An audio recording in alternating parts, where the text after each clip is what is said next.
전공의들의 집단 행동으로 얼마나 불편하고 불안하십니까? 이 어려운 상황에도 불편을 감수하며 정부의 의료 개혁에 힘을 보태주고 계신 국민 여러분께 감사의 말씀을 드립니다. 아울러 국민들의 불편을 조속히 해소해 드리지 못해 대통령으로서 송구한 마음입니다. 국민 여러분, 지금 정부가 추진하는 의료 개혁은 국민 여러분을 위한 것입니다. 촌각을 다투는 환자들이 응급실을 찾아 뺑뺑이를 돌다가 길에서 사망하는 일이 벌어지고 있습니다. 아이가 아프면 새벽부터 병원 앞에서 줄을 서야 합니다. 비수도권 지역은 더 열악합니다. 가까운 곳에 산부인과가 없어서 진료와 출산을 위해 병원 원정을 나서는 지경입니다. 이러한 상황을 뻔히 아는 정부가 어떻게 손을 놓고 있겠습니까? 정부의 의료 개혁은 필수 의료, 지역 의료를 강화해서 전국 어디에 살든 어떤 병에 걸렸든 모든 국민이 안심하고 치료받을 수 있는 의료 환경을 만들기 위한 것입니다. 이를 위해서는 의사가 더 필요합니다. 국민의 생명과 건강을 지키기 위한 의사 증원을 의사들의 허락 없이 할 수 없다고 한다면 거꾸로 국민의 목숨의 가치가 그것밖에 안 되는 것인지 반문할 수밖에 없습니다. 국민은 이 나라의 주권자입니다. 정부는 국민의 생명과 건강을 지키기 위한 4대 의료개혁 패키지에 그동안 의사들이 주장해온 과제들을 충실하게 담았습니다. 필수 의료, 지역 의료에 종사하는 의사들에게 공정한 보상과 인프라 지원을 해주기 위해 10조 원 이상의 재정을 투자하고 의료사고와 관련한 법적 리스크 부담을 완화해 주기 위해 사법 리스크 안전망을 구축하는 방안도 포함했습니다.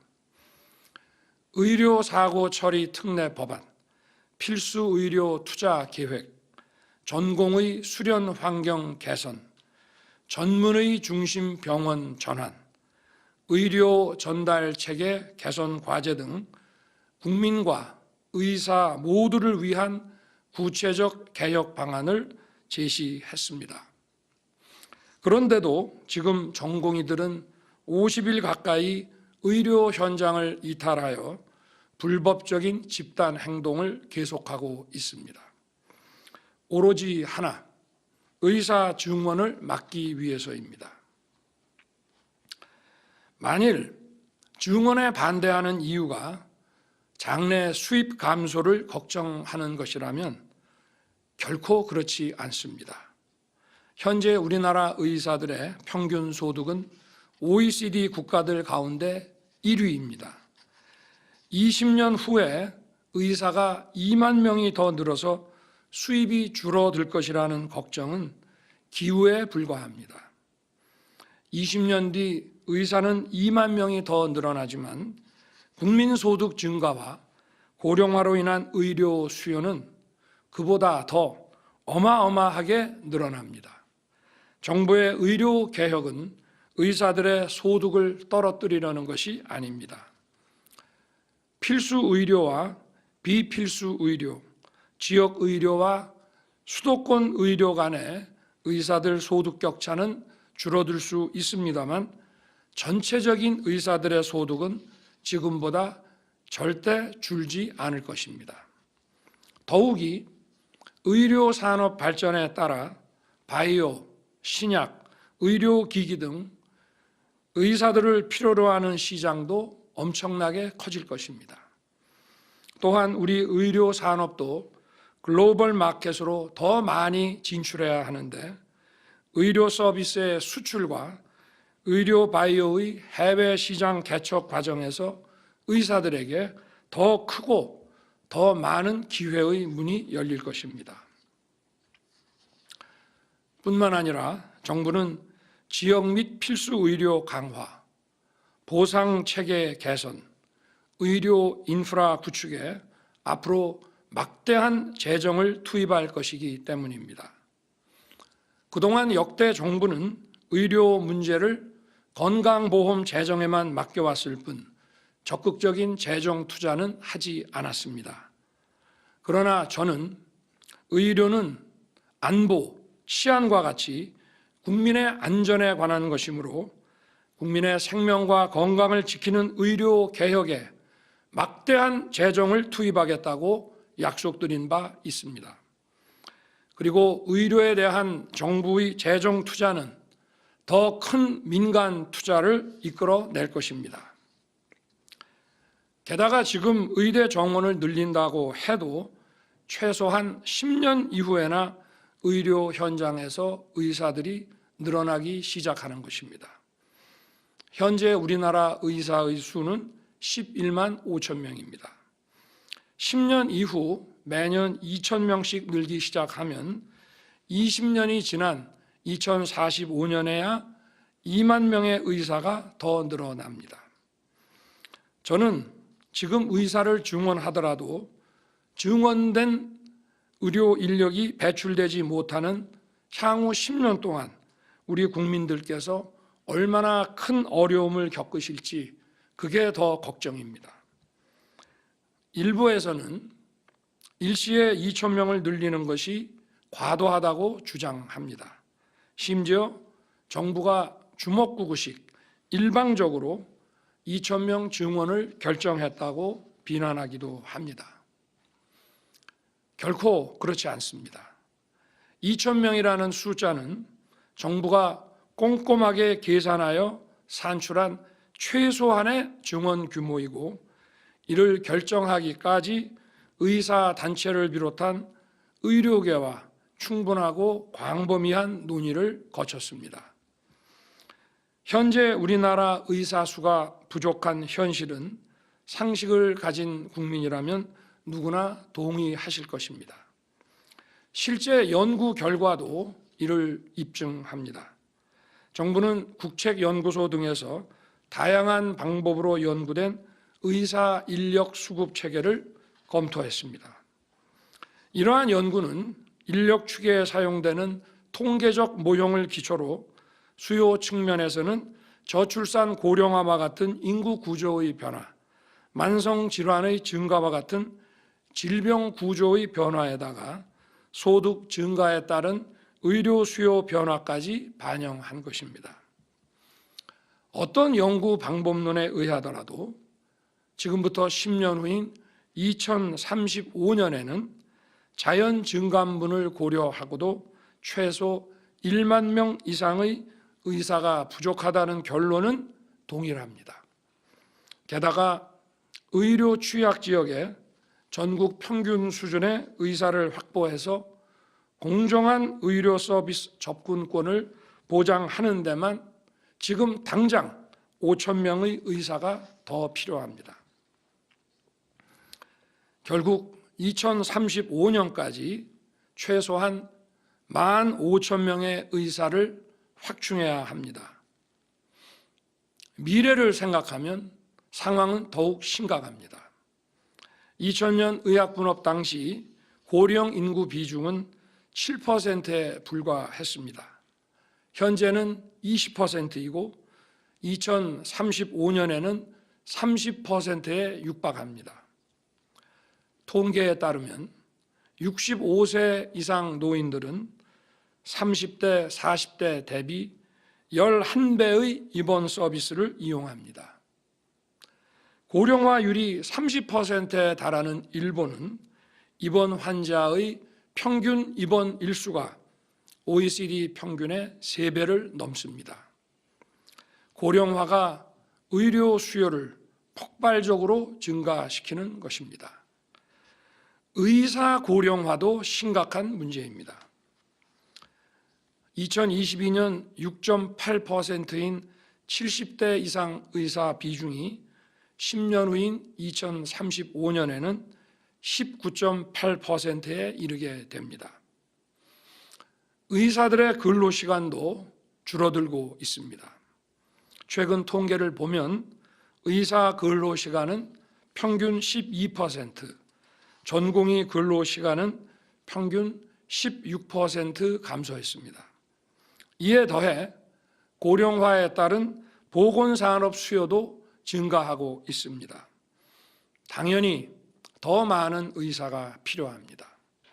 그럼에도 지난 27년간 의대 정원을 단 한 명도 늘리지 못했고 오히려 줄였습니다. 2000년 의학 분업 당시 의사단체의 요구에 굴복해서 2006년까지 의대 정원을 단계적으로 351명이나 감축했습니다. 감축된 정원을 감안하면 지금까지 7,000명의 의사를 배출하지 못한 것이고 2035년까지 따지면 그 규모가 1만 명에 달합니다. 더욱이 최근 미용 성형 의료로 의사가 매년 6에서 700명 가까이 빠져나가고 있습니다. 결국 필수 의료를 담당할 의사들은 20년 전에 비해 매년 1,000명 가까이 줄어드는 것입니다. 우리나라와 인구 및 면적이 비슷하고 고령화를 비롯한 인구 구조 측면에서 우리와 같은 고민을 안고 있으며 제도적으로도 우리와 유사한 공적 의료 체계를 갖추고 있는 나라들의 의사 인력 숫자를 살펴보겠습니다. 영국의 현재 의사 수는 20만 3천 명이고 우리나라 인구 5천만을 기준으로 환산하면 15만 6천 명입니다. 프랑스는 의사 수가 21만 4천 명이고 우리나라 인구 기준으로 환산하면 16만 3천 명입니다. 독일은 의사 수가 37만 4천 명이고 우리나라 인구 기준으로 환산하면 23만 2천 명입니다. 일본은 의사 수가 32만 7천 명이고 우리나라 인구 기준으로 환산하면 13만 4천 명입니다. 모두 우리나라 의사 수 11만 5천 명보다 크게 높습니다. 그럼에도 현재 매년 배출하는 의사 수가 영국은 11,000명, 프랑스는 10,000명, 독일은 11,127명, 일본은 9,384명입니다. 모두 우리나라의 3,058명보다 크게 많습니다. 향후 10년에서 20년이 지나면 영국, 프랑스, 독일, 일본의 의사 수와 우리나라 의사 수의 격차는 훨씬 더 벌어질 것입니다. 우리나라 인구 대비 의사 수는 OECD 국가들 가운데 가장 낮은 수준입니다. OECD 평균이 3.7명입니다. 인구 1,000명당 3.7명인데 우리나라는 겨우 인구 1,000명당 2.1명입니다. 5천만 우리나라 인구 기준으로 환산하면 OECD 평균에 비해 무려 8만 명의 의사가 부족하고 의과대학생 수는 OECD 평균의 절반 수준입니다. 게다가 우리나라 고령 인구 증가 속도는 OECD 평균의 1.7배에 달해서 앞으로 의사 부족 문제가 더욱 심각해질 수밖에 없습니다. 우리나라 현재 국민 의료비는 GDP의 9.7%입니다. 총 GDP 약 2,162조 원 가운데 210조 원이 의료비에 지출되고 이는 OECD 평균 9.3%보다 높습니다. 게다가 최근 6년간 우리나라의 GDP 대비 국민 의료비 증가 속도가 OECD 평균의 3배에 달할 정도로 의료 수요가 가파르게 증가하고 있습니다. 결국 급증하는 의료 수요를 감당하지 못해서 응급실 뺑뺑이 소아과 오픈런이 발생하는 것입니다. 의사 한 명이 너무 많은 환자를 진찰해서 3분 진료라는 말까지 나오고 있습니다. 지역의 종합병원과 지방의료원은 수억 원의 연봉을 제시해도 의사를 구하지 못하고 있습니다. 강원도에서 운영하는 영월의료원은 지난해 2023년 11월부터 8차례나 정신건강의학과 전문의 채용 공고를 냈습니다만 지원자가 단 한 명도 없었습니다. 속초의료원 역시 연봉 2억 2천만 원의 전문의 채용 공고를 냈습니다만 지원자가 없어 네 번째 재공고를 올렸습니다. 전북 정읍시도 의사 채용을 위해 5번째 재공고를 하는 중입니다. 경남 산청보건의료원은 내과 전문의 채용에 1년이 걸렸습니다. 연봉을 3억 6천만 원까지 올려서야 겨우 의사를 구할 수 있었습니다. 또한 군, 경찰, 소방 등 특수 직군을 위한 병원은 장기 전문의를 구할 수 없어 특수 직군 맞춤형 진료 체계를 구축하는데 많은 곤란을 겪고 있습니다. 특히 군은 총상, 화상과 같은 외상, 화생방에 의한 호흡기 진료 등 일반 의료와 전혀 다른 특수성이 있어 군 경험을 오래 쌓은 의사가 필요합니다. 그런데 우리나라 군의관 2,500여 명 가운데 92%인 2,300여 명은 3년 복무를 하는 단기 군의관이고 매년 전체 군의관의 30%인 750명이 신규 군의관으로 교체됩니다. 우리 군 병력이 48만 명입니다. 실제로 군 의료 체계 내에서 임무를 수행하는 장기 군의관은 수련의를 제외하고는 130명밖에 되지 않습니다. 게다가 점점 더 많은 장기 군의관들이 의무 복무 기간만 마치면 군을 떠나고 있고 의대생들의 현역병 입대도 늘고 있습니다. 이제 군에 남아 군 의료에 전념하는 의사는 손에 꼽을 정도가 되었습니다. 미국의 국방의과대학, 일본의 방위의과대학처럼 과거 국방부에서 의무사관학교와 유사한 국방의학원 설립을 추진했습니다만 의료계의 반대로 무산된 바 있습니다. 이런 비정상적인 구조를 바로잡기 위해 의사 증원은 더 이상 늦출 수 없는 국가적 과제입니다. 게다가 의료 인력은 하루아침에 양성되지 않습니다. 예과 2년, 본과 4년에 의대 6년, 의대 졸업 후 인턴 1년, 레지던트 3년 내지 4년, 공중보건의 내지 군의관 3년 등 긴 시간이 필요합니다.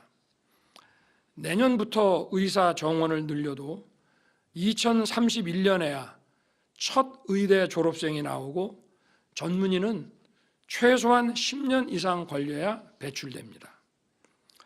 2035년이 되어야 비로소 2,000명의 필수 의료를 담당할 수 있는 의사가 늘어나기 시작합니다.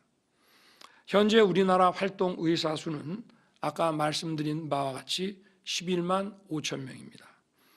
전문의가 10년 후에 나오므로 20년 후에야 2만 명이 더 늘어납니다. 2,000명은 그냥 나온 숫자가 아닙니다. 말씀드린 대로 정부는 통계와 연구를 모두 검토하고 현재는 물론 미래의 상황까지 꼼꼼하게 챙겼습니다. 내년부터 2,000명씩 늘려도 급속한 고령화에 대응하고 지역 의료에 필요한 인력을 공급하기에는 부족합니다. 의대 정원 2,000명 증원은 국민의 생명과 안전을 지키는 헌법적 책무를 이행하고 급격한 고령화에 대응하기 위한 최소한의 증원 규모임을 다시 한번 말씀드립니다. 국민 여러분, 논의가 부족했다는 일부 의료계의 주장 역시 사실을 왜곡한 것입니다.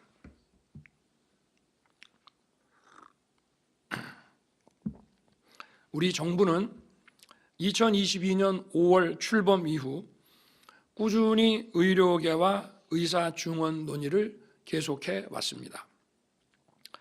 의료계가 참여하는 의료 현안 협의체, 의사 인력 수급 추계 전문가 포럼, 보건의료 정책심의위원회와 그 위원회 산하 의사 인력 전문위원회 등 다양한 협의기구를 통해 37차례에 걸쳐 의사 증원 방안을 협의해 왔습니다.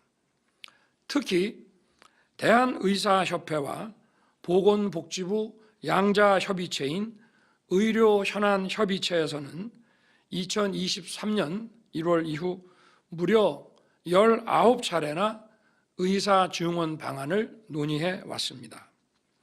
이 협의체에는 대한의사협회 산하단체인 대한전공의협의회도 참여하였습니다.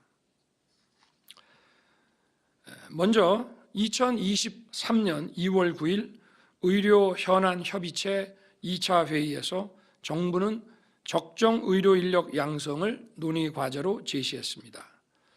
같은 해 3월 16일 3차 회의에서는 보건복지부와 대한의사협회가 의료인력 확대와 필수 의료인력 재배치 그리고 의사 근무 여건 개선 방안을 병행하여 논의하기로 한 바 있습니다. 3월 30일 제5차 회의에서 보건복지부는 대한의사협회에 의사 수급 전망 연구 결과를 제시하며 부족한 의사 수를 설명하고 전공의 협의회 회의와 대한의사협회 대의원 총회에서 반드시 의대 정원 증원을 논의해 달라고 요청했습니다. 4월 20일 7차 회의에서는 의사 증원과 함께 추진해야 할 정책을 논의하고 대한의사협회 대의원 총회에서 의사 인력 확충과 재배치 방안을 논의해 줄 것을 다시 요청했습니다. 이어 5월 4일 8차 회의에서 보건복지부는 의료 인력 충원에 대한 대한의사협회의 협의 원칙과 방향 제시를 요구하였습니다. 6월 8일 10차 회의에서는 의사 인력 확충과 재배치를 위해 과학적 근거에 기반하여 적정 의사 인력 확충 방안을 논의하고 확충된 의사 인력의 지역의료, 필수의료 유입 방안과 전공의 수련 및 근무 여건 개선 방안을 마련하기로 보건복지부와 대한의사협회가 합의한 바 있습니다. 2023년 8월 16일에는 법적 심의 기구인 보건의료정책심의위원회에서 대한의사협회, 대한병원협회를 비롯한 의료서비스 공급자 단체, 수요자 단체 대표들과 함께 의사 인력 확충 방안을 논의했습니다. 위원회 산하에 보건의료정책심의위원회 산하에 의대 교수, 전공의협의회 대표, 병원장, 전문가들로 의사인력 전문위원회를 구성해서 의사인력 증원과 양성에 관한 세부 정책 논의를 병행하기로 했습니다. 의사인력 전문위원회에서는 2023년 8월부터 12월까지 무려 9차례에 걸쳐 의사 인력 수급 전망과 증원 규모, 의대 정원 확대 규모와 의대 교육 역량, 전공의 수련 개선 방안과 전문의 제도 개선 방안을 논의했습니다. 또한 정부는 이러한 논의 결과를 빠짐없이 의료 현안 협의체를 통해 대한의사협회와 그 산하 대한전공의협의회에 계속 설명했습니다. 대한의사협회는 2023년 11월 15일 의료현안협의체 제17차 회의에서 과학적 객관적 데이터에 입각하고 필수 의료, 지역 의료를 살리는 대책이 선행된다면 의대 정원 확대 논의가 가능하다는 입장을 밝히기도 했습니다. 2023년 12월 계속된 제20차부터 23차 회의에서 정부와 대한의사협회는 의사 현황과 의사 수요, OECD 사례 등에 기반해 의사 인력 확충 방안을 계속 논의해 왔습니다. 정부는 지역 간 의료 격차 통계, 미래 의료 수요 증가와 의사 수급 전망, 의료 현장 실태 조사 결과 등 의사 부족과 증원의 근거를 제시했습니다. 또한 의료사고 법적 부담 완화 방안, 전공의 근로 여건 개선을 포함한 인력 시스템 혁신 방안, 의료 전달 체계 개선 방안 등 의사 증원과 함께 추진할 정책 과제를 논의했고, 의학교육 평가 인증 기준 개선, 교수 인력 확대 등 의학교육의 질을 높이는 방안도 논의했습니다. 이처럼 논의를 계속한 끝에 2024년 1월 15일과 16일에 걸쳐 대한의사협회, 대한전공의협회, 대한병원협회 등 6개의 단체에 공문을 보내 적정 의대 증원 규모에 대한 의견을 제출해 달라고 요청했습니다. 아울러 2024년 1월 17일 보건복지부는 제25차 의료 현안 협의체에서 의대 증원 규모를 제시해 달라고 의사협회에 공식적으로 요청했습니다. 이에 대해 대한의사협회는 의대 정원 증원 규모에 대한 의견을 제출하지 않았습니다. 그러면서 의사가 부족하지 않다는 주장만 되풀이했습니다. 대한전공의협의회 역시 아무런 의견을 제출하지 않았습니다. 한편 정부는 2023년 10월 19일 필수의료 혁신 전략을 발표한 이후 의학교육의 질을 유지하면서 확대 가능한 의대 정원 규모를 파악하기 위해 2023년 10월 27일부터 11월 9일까지 전국 40개 의과대학을 대상으로 증원 수요 조사를 진행했습니다. 우리나라 의과대학의 현재 입학 정원이 전부 합쳐서 3,058명입니다. 전체 의과대학이 제시한 2025학년도 의대 입학 정원의 증원 수요는 최소 2,151명에서 최대 2,847명에 달했습니다. 나아가 각 대학은 정원을 지속적으로 확대해서 2030학년도까지 최소 2,738명에서 최대 3,953명의 추가 증원을 희망했습니다. 이는 향후 대학이 정부 지원 등에 의한 추가 교육 여건 확보를 전제로 제시한 추가 증원 희망 규모입니다. 이와 함께 정부는 이처럼 의대 정원을 늘려도 교육의 질은 떨어지지 않음을 여러 통계와 조사로 확인했습니다. 2023년 기준으로 의대 전임 교원 1인당 학생 수는 평균 1.6명으로 증원을 해도 법정 기준인 교원 1인당 학생 수 8명에는 크게 못 미칩니다. 또한 복지부는 각 대학의 수요조사의 타당성을 검토하기 위해 관련 전문가로 의학교육 점검반을 구성해 의대 교육 여건에 관한 서면 검토 및 현장 점검을 실시해서 학교별 상황을 면밀하게 점검했습니다.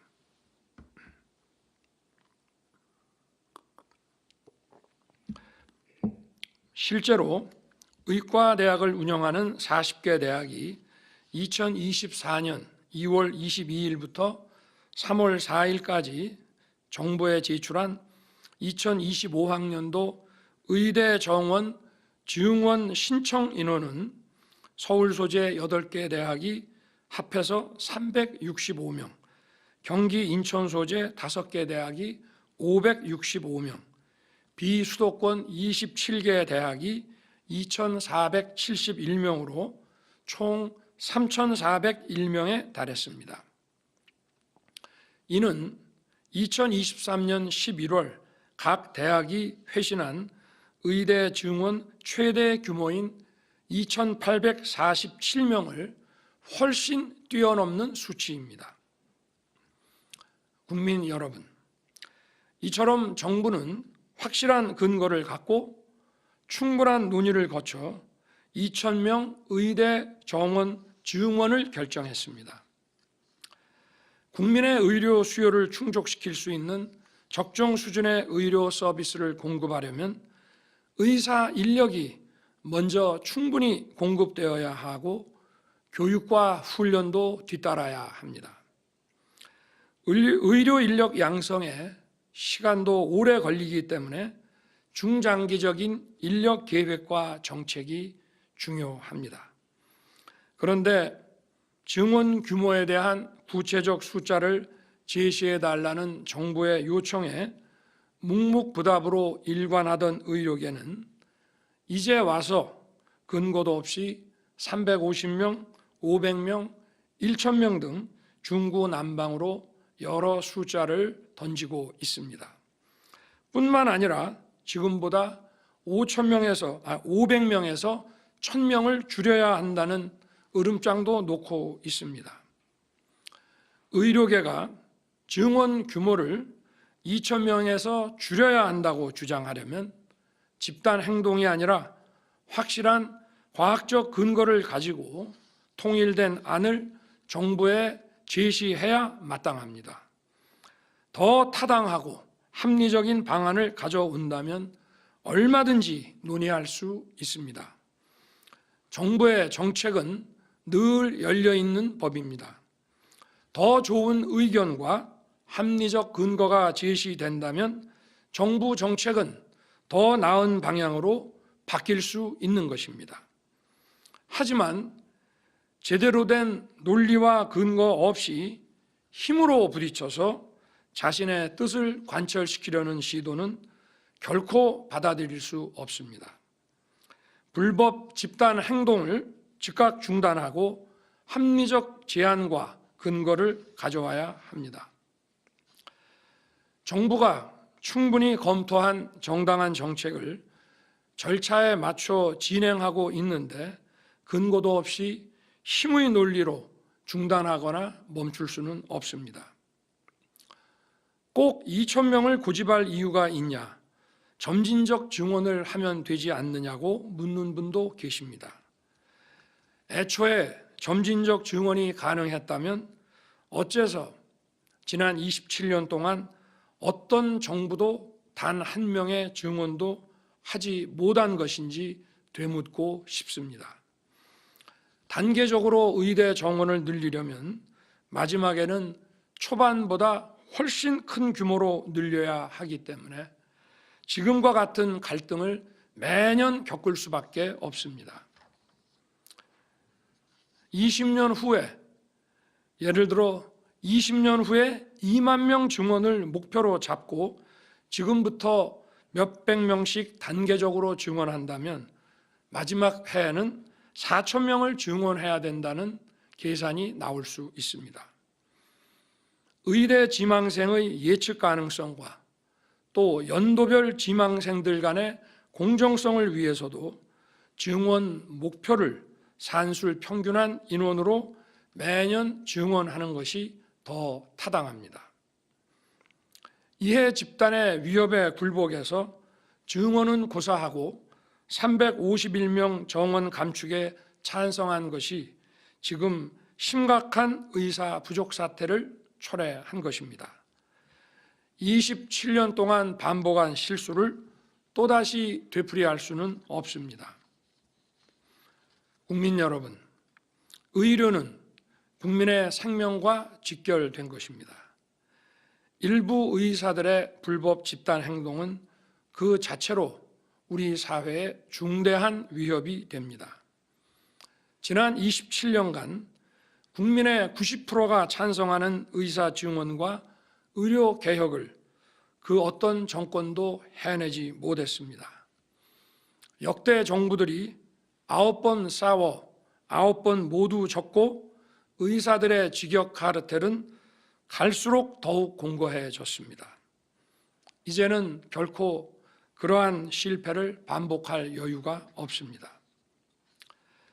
국가가 의사에게만 의료 행위를 할 수 있는 독점적 권한을 준 이유는 단 하나의 생명도 소중히 하라는 뜻입니다.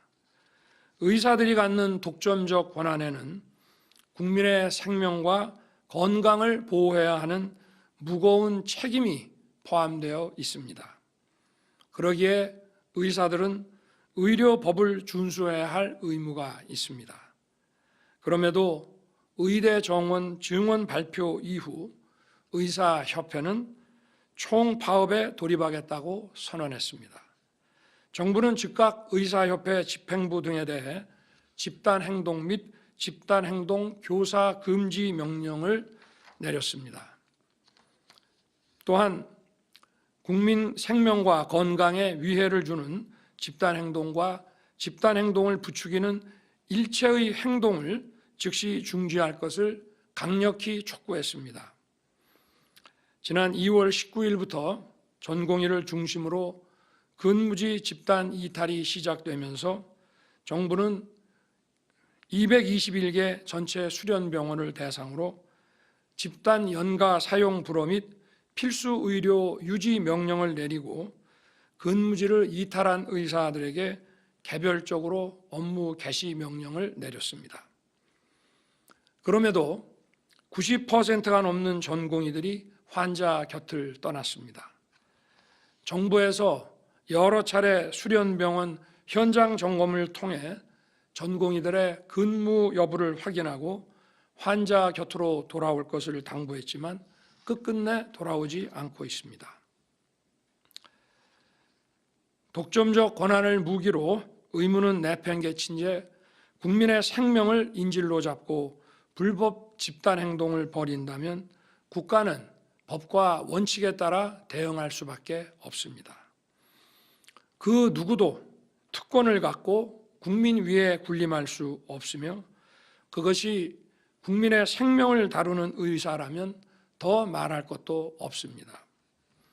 정부는 의료법 59조 2항에 따른 업무 개시 명령을 위반하고 복귀하지 않은 8,800명의 전공의들에 대해 의료법과 행정절차법에 따라 면허정지 행정처분을 진행하고 있습니다.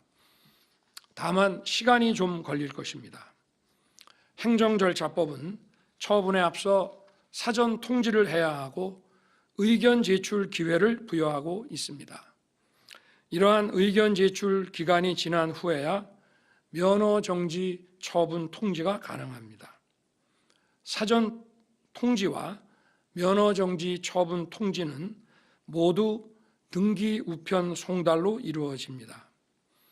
그런데 대부분의 전공의들이 고의적으로 사전 통지를 받지 않고 수령을 거부하고 있습니다. 이 경우 3회까지 재발송해야 하고 그래도 송달을 거부할 경우에 공시 송달을 할 수 있습니다. 현재 대부분의 전공의들에게 2차 사전 통지가 발송된 상황입니다. 모든 절차는 법에 따라 진행되고 있습니다. 전공의 여러분, 통지서 송달을 거부할 것이 아니라 지금이라도 의료 현장으로 돌아와 주기 바랍니다.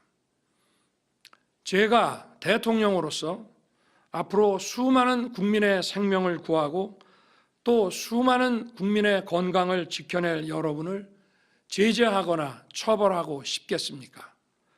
여러분은 대한민국의 매우 중요한 미래 자산입니다. 국민이 여러분에게 거는 기대와 여러분의 공적 책무를 잊지 말아 주시기 바랍니다. 환자가 기다리고 있는 의료 현장으로 조속히 복귀해 주십시오. 국민 여러분, 지금 일부 의사들은 정부의 조건 없는 대화 제안마저 거부하고 있습니다. 대한의사협회는 의사 정원 감축에 대해 복지부 장차관 파면까지 요구하고 있습니다. 대한의사협회는 그동안 복지부 장차관과 또 복지부 관계자들과 수십 차례 의사 정원 문제를 논의하지 않았습니까? 심지어 총선에 개입하겠다며 정부를 위협하고 정권 퇴진을 운운하고 있습니다. 이러한 행태는 대통령인 저를 위협하는 것이 아니라 국민을 위협하는 것입니다. 정치라는 것이 무엇입니까? 정치란 바로 우리 국민의 문제를 해결하는 것입니다. 국민을 불안하고 불편하게 만드는 구조적인 문제를 잘 알면서도 이해 집단의 저항에 굴복한다면 정치가 존재하지 않는 것입니다. 정상적인 국가라고 할 수 없습니다. 저는 국민 여러분께 반드시 해결하겠다고 약속드린 여러 개혁 과제들을 해결하기 위해 지금까지 전력을 다해왔습니다. 구조적, 고질적 문제를 개혁하는 것이 바로 국민이 선출한 정부의 역할이기 때문입니다. 제가 정치적 득실을 따줄 줄 몰라서 개혁을 추진하는 것이 아닙니다. 국민이 고통에 신음하는 모습을 오랫동안 보았기 때문입니다.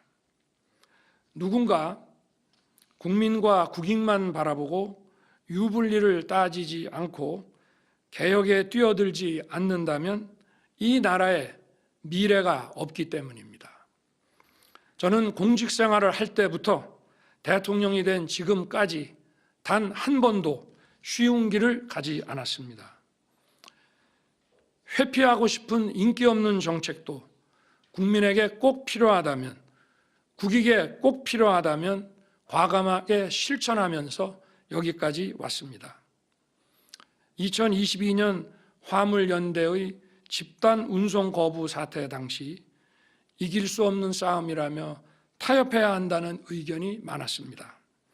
하지만 법과 원칙에 따라 총 932명에 대해 업무 개시 명령을 발동했습니다. 선량한 화물차 기사들을 폭력으로부터 보호하는 데 최선을 다했고 결국 사태를 해결할 수 있었습니다. 건설 현장의 건폭에 대응할 때에도 노조 단체와 지지 세력들은 정권 퇴진과 탄핵을 외치며 저항했습니다. 만약 그때 물러섰더라면 건물과 산업시설 건설에 엄청난 차질이 빚어지면서 우리 경제와 일자리에 악영향을 끼쳐 결국 국민에게 그 피해가 고스란히 돌아갔을 것입니다. 건전 재정 기조에 대해서도 여당과 지지자들도 반대했습니다. 앞으로 총선을 치러야 하는데 건전 재정이 말이 되냐는 얘기를 숱하게 들었습니다. 우리 정부 출범 당시 6 내지 7%에 이른 물가가 건전 재정 기조가 아니었다면 지금 2 내지 3%대로 잡히지 않았을 것이고 과도한 국채 부담으로 국채와 회사채 금리가 치솟았을 것이며 고금리 시대에 금융시장 안정을 기할 수 없었을 것입니다. 망가진 한일 관계를 개선하려고 했을 때는 당 안팎에서 지지율을 걱정했습니다. 그런데 지금 연간 1,000만 명 가까운 양국 국민들이 상호 방문하고 있고 양국 기업들의 협력은 활발해지고 경쟁력은 향상되었습니다. 사교육 카르텔을 혁파하고 늘봄 학교를 추진하는 과정에서도 적지 않은 반대와 저항이 있었습니다. 아이들과 미래 세대를 위한 정책을 추진하는데 정치적 유불리를 따질 수 없는 일입니다. 원전 정책 정상화는 탈원전 세력들의 강력한 저항에 부딪히기도 했습니다. 하지만 결국 원전 생태계가 살아났고 우리 모든 산업 생태계가 활력을 찾게 됐습니다. 반도체 등 첨단 산업은 원전 없이는 불가능합니다. 옳은 정책이지만 지지율이 떨어진다. 그걸 꼭 지금 해야 할 필요가 있느냐며 만류하고 막아서는 사람이 많았습니다. 지금 의료 개혁도 마찬가지입니다.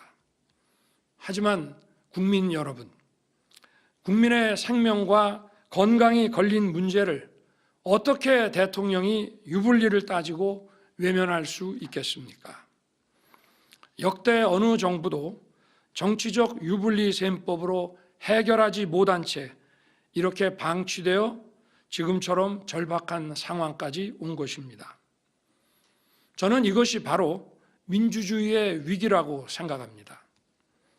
국민 여러분께서 저를 불러내셔서 이 자리에 세워주신 이유가 무엇인지 저는 잘 알고 있습니다. 국민의 보편적 이익에 반하는 기득권 카르텔과 타협하고 굴복하지 않아야 한다는 것 잘 알고 있습니다. 국민 여러분, 지금도 의사의 본분을 지키면서 국민 곁을 지키고 계시는 많은 의사들이 있습니다. 이분들과 국민 여러분의 협조로 현재 비상의료 체계를 유지하고 있습니다. 현장을 지키고 계신 의사, 간호사, 간호조무사를 비롯한 모든 의료진께 깊이 감사드립니다. 정부도 최선을 다할 것입니다. 그리고 현장 의료진 여러분을 국가 재정으로 충분히 지원해 드리겠습니다. 병원을 떠나 있는 전공의 여러분, 제가 의료 개혁을 통해 제대로 된 의료 시스템을 만들겠습니다. 우리나라의 의학과 의료 산업의 경쟁력을 세계 최고로 만들 수 있도록 막대한 재정 투자를 하겠습니다.